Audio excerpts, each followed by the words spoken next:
Shalom ubracha, beautiful, wonderful, fantastic, heilige tzaddikim. So Baruch Hashem, Midah 19, quality 19, Miut Tanug. I want to start off by just reminding us that anytime we have this word miut, it means to lessen. However, it is in context of remaining healthy.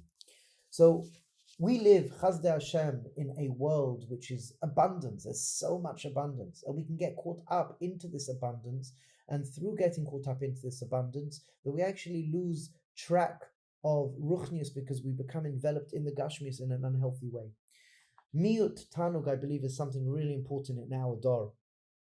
And like all the other midas, but this mid is very, very important in our dor.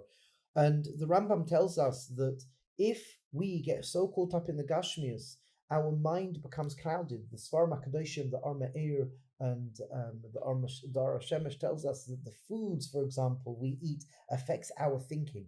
The foods affect our thinking, so we do have to be careful.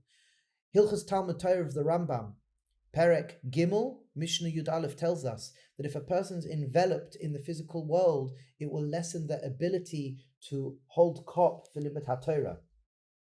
In Gateshead, I remember Mashgiach used to tell us very often that, and Dayan Lopin, I heard this from Dayan Lopin as well, that a person who is really holding on a darga can become even sensitive to Sfarim that were written by Machaber who are living in poverty or with wealth, because there's a certain energy that's given off through and from the Sefer. So Reb Chaim Soloveitchik once compared two Sfarim from the same author, the Sfarim Shragas Aryeh and the Turei Zav. And we know that both of them were written by the same author, but Reb Chaim Soloveitchik said something unbelievable.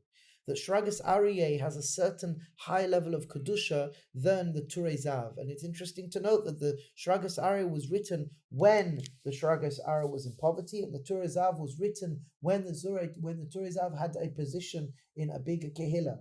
And there's something very deep with this. There's something very, very deep. Miut Tanug.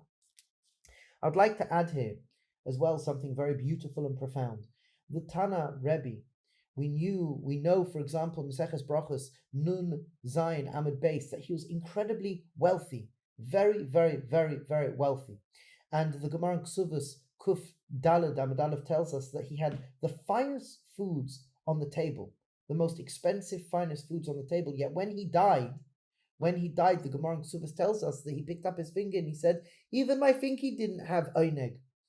So there's an issue here. Maseches Avodah Zarah, Daf Yud Aleph Amud Aleph, the Tosfos brings up a contradiction. He had all of this food and he was so wealthy, and then the Gemara Ksuvos tells us that he didn't take any oineg.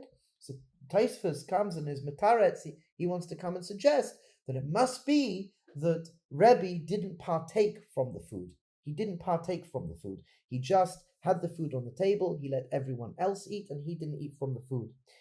What's beautiful to note, the Heilige Chosid, the Vilna Gaon, the Zayda, in Orach Chaim, Reish, Lamed, Aleph tells us something absolutely beautiful. It's not that Rebbe didn't partake from the food, Rebbe did eat the food, but all the food he ate what he needed, and he ate it l'shem shamayim. He said, HaKadosh Baruch Hu, I'm going to eat a little bit of food, and this food is to strengthen me, to be a vehicle to Megala, your light in the world. How powerful, how beautiful. Chevra, for today, if you're going to take a second portion of food, think about it twice. Maybe take only half a portion of the second helping, or maybe even if you'd usually take a big lot of food, cut it down a little bit. Or if there's something that brings you pleasure and you have the strength to do it, maybe cut back for a few minutes. I just want to add something really, really powerful, and that is that if a person has too much ice cream, they become sick of ice cream. A lot of the time today, we're suffering tremendously because we experience so much comfortability. There's a tagline that we've used many times, and that is be comfortable being uncomfortable. And Miut Tanug actually will give us the ability to appreciate even more.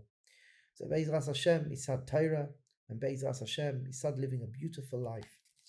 Miut Tanug. Beseda, beautiful, fantastic, wondrous, and wonderful tzaddikim. May we be successful in all our endeavors.